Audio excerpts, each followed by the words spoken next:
One-act drama broadcast by radio. New step in television shown. But it will be a long time before invention can be offered public as practicable, says manager. Exhibitors Herald, September 22, 1928. Schenectady, New York, September 18th. Transmission of drama by radio is now a reality.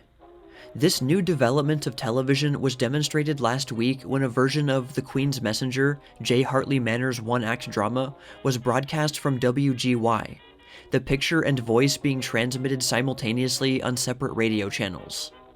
The simplified and portable television transmitter or camera was developed by Dr. E.F.W. Alexanderson, consulting engineer of General Electric and chief consulting engineer of RCA.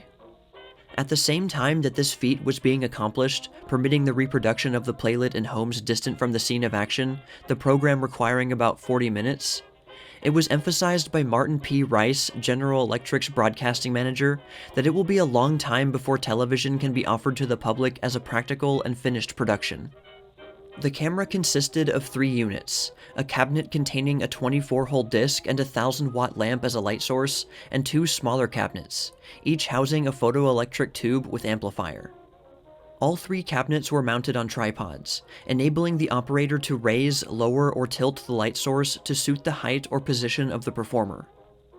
In the presentation of The Queen's Messenger, 3 cameras were used, a camera for each of the 2 characters and a third for the introduction of props and other visual effects.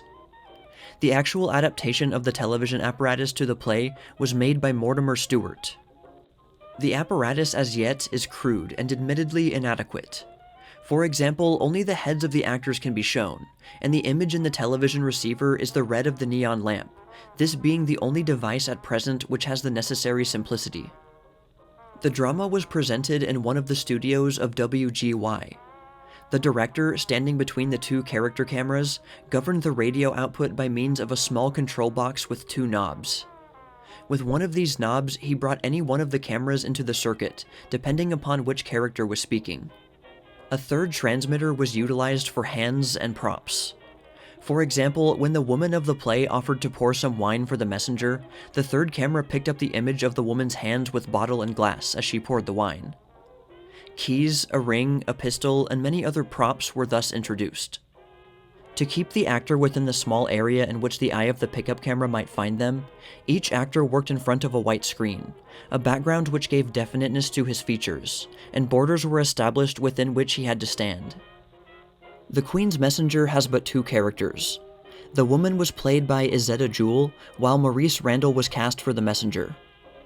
Joyce Evans Rector and William J. Tuniski doubled for their hands, and at the third transmitter or camera handled the various props.